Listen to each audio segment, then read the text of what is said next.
Hello everyone, how's it going? It is Tyrnor as always, and I wanted to bring you another top whatever list. This time it is my top 11 untapped potential stories. Basically a story where we only have the first half and was never finished, or the base elements for a great potential story which just weren't exploited, and so on. Anyway, without further ado, here we go. Number 11 on my list is the Hidden Enemies quest chain in vanilla on the Horde side. This was basically a quest chain where the player was sent by Thrall to infiltrate the Burning Blade cult in Orgrimmar and help sabotage their plans, and after having gained the trust of Nehru Fireblade, the Burning Blade leader, he tells you about his agents in Ashenvale. You then inform Thrall of this and he promises to send spies there, and then nothing happens. Now, this was in my opinion one of the more interesting quest chains in vanilla. Besides, the whole story of the orcs in vanilla, besides the conflict with the Alliance, was supposed to be dealing with the remnants of demonic corruption and with the Legion's agents within their society. And there's clear sign of that. You'll find plenty of cultists, and there were quests everywhere to deal with them in a lot of places in Durotar and in the Barrens. But that idea seemed to be abandoned about halfway through, without resolution.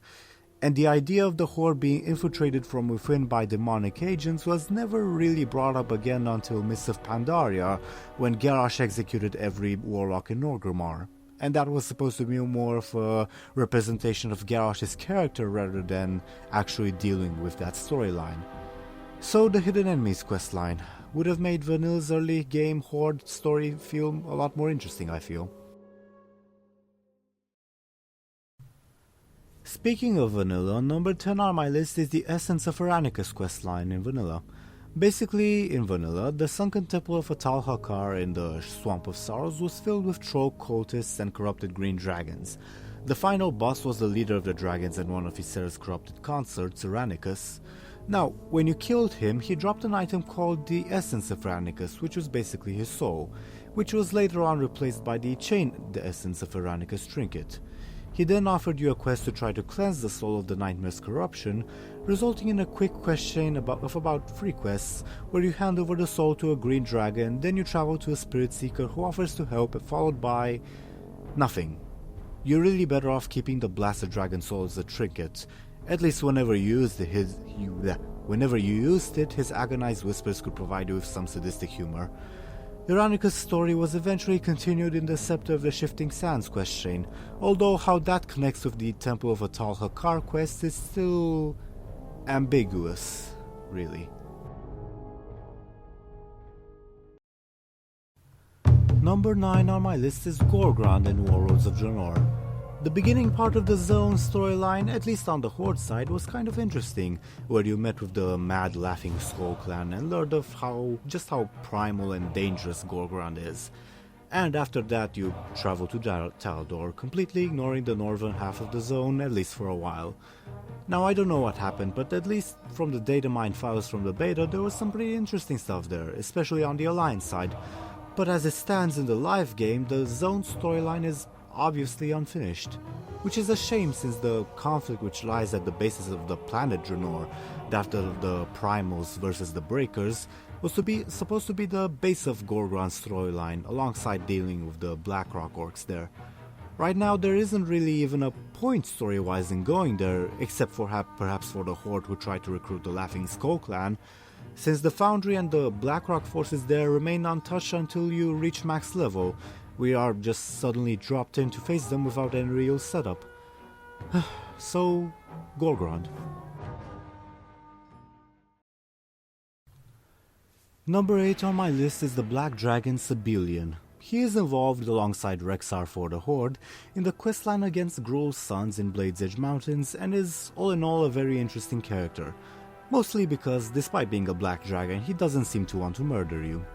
The questline itself is a pretty interesting one. On the Alliance side, you aid Sibelian in avenging the deaths of his black dragon brothers and sisters, while on the Horde side he is referred to as a friend of Rexxar's and makes him a poison to deal with the Gron. Though after you deal with Gruul's sons, nothing really happens with him. Pretty much every lore source states that he's still alive and is still on Outland.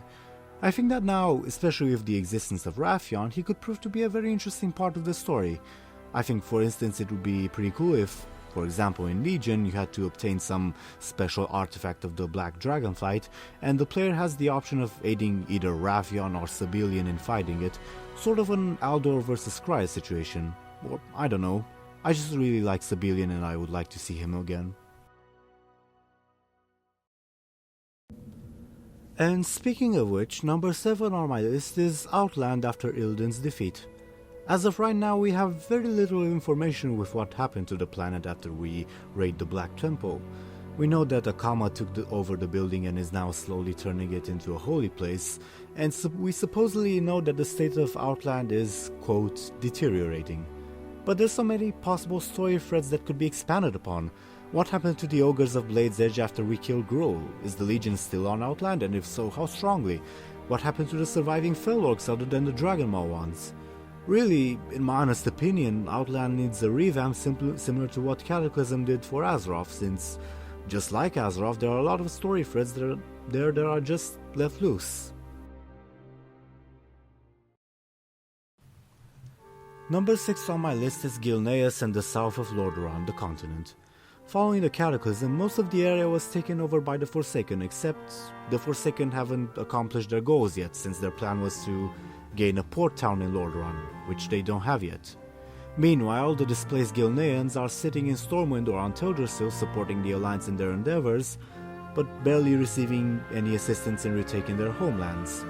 This almost portrays the Alliance as sort of enslaving the Gilneans rather than being, well, allied with them. The only thing the Alliance has succeeded in doing in southern Lordaeron was to prevent a total victory for the Forsaken, but not much beyond that.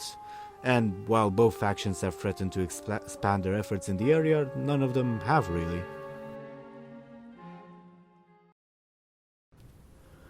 Number 5 on my list is Kel'thuzad. Now, a little bit of an explanation beforehand. A Lich's soul is stored within their phylactery, and as a result, even if their physical body is destroyed, you need to also destroy the phylactery, otherwise they will return. Back in Vanilla, after the players raided Naxxramas, they took Kel'Thuzad's phylactery to Father Inigo Montoy, who is in actuality a Scourge agent, so it's pretty easy to explain why Kel'Thuzad returned in Wrath of the Lich King. Later on, adventurers raided Naxxramas and killed Kel'Thuzad once again, only he did not have his phylactery on him this time. So what happened? Is it implied we destroyed it? Is Kel'Thuzad still alive? We just don't know. If Kel'Thuzad were alive, you can easily imagine the potential story possibilities. Maybe he starts a conflict with Bolvar, maybe he works for Bolvar, maybe he starts a Scourge of his own, maybe he joins the Legion. There's just a ton of possibilities and we just don't know. Number 4 on my list is the Arathi Highlands and Stromgarde. Now, Stromgarde is one of my favorite human kingdoms, and they are the ones who are the most directly descended from the ancient Arathi. During the Second War, they were led perhaps by the most badass human king of the time, Thoras Trolbane, who, at one point before World of Warcraft story, was assassinated, allowing the Syndicate and the Boulderfist Ogres to claim large chunks of Stromgarde's territory. The survivors were then screwed over again when Thoras' son and heir, Prince Galen Trolbane, was turned into a Forsaken.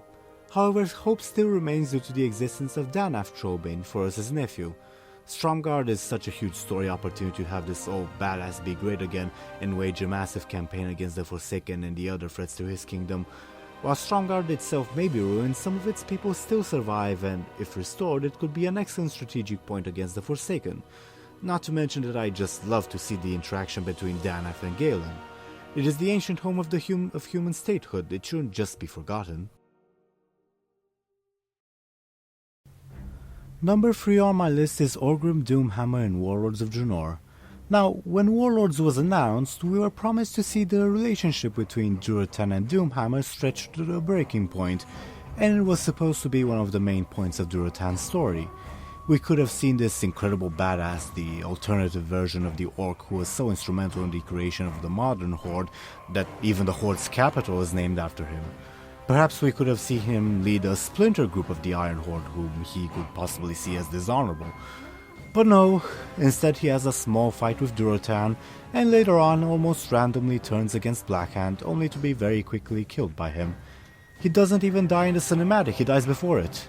We don't even see any real impact on Durotan. His storyline just marches on after he takes Orgrim's body. Really, I think Doomhammer is the most underused major character of all of Warlords of Draenor, and I think seeing more of him could only been good for the story. Number 2 on my list is Magafa Grimtotem, probably one of the most interesting Tauren characters because, well, she's evil. Really though, her storyline and plots represented a significant portion of the Tauren storyline in vanilla. She was involved with the Forsaken and possibly the Scourge. She used her Grim Totem, tried to make deals with the Horde's adversaries, and she even almost succeeded in taking power in the Shattering novel. She was eventually exiled and was somehow captured by the Twilight Samur. Then she manipulates adventurers in the Thousand Needles into freeing her and disappears. Magafa is obviously a very powerful magic user, and if she still has some connections with the Forsaken, she could be really dangerous to say the least.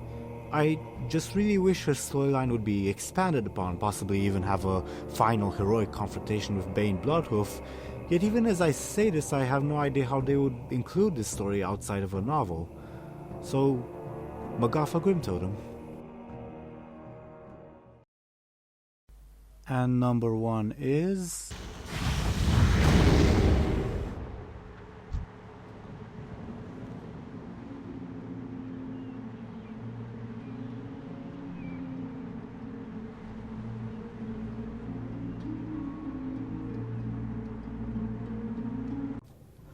Number 1 on my list is Queen Najara and the Naga. The Naga and Queen Najara are probably the most immense threat to the world, outside of the Burning Legion. They have a massive empire which controls the seas. They captured the elemental Lord of Water in Cataclysm, and yet they haven't really done anything since Cataclysm. I understand that their main allies, the Twilight Samur, were defeated, but they still had numerous opportunities to strike, such as during the Siege of Orgrimmar or the campaign on Draenor. They are this immensely powerful force which, unlike the Burning Legion or the Old Gods, can attack whenever it wants, yet they are just so passive. I'm not even sure I have to say anything more, the current situation is just mind-boggling. Well, regardless, this brings us to the end of this particular top whatever list. Leave any thoughts, opinions, or potential stories of your own in the comments below, and I look forward to reading them. Other than that, I'll see you all in 2016.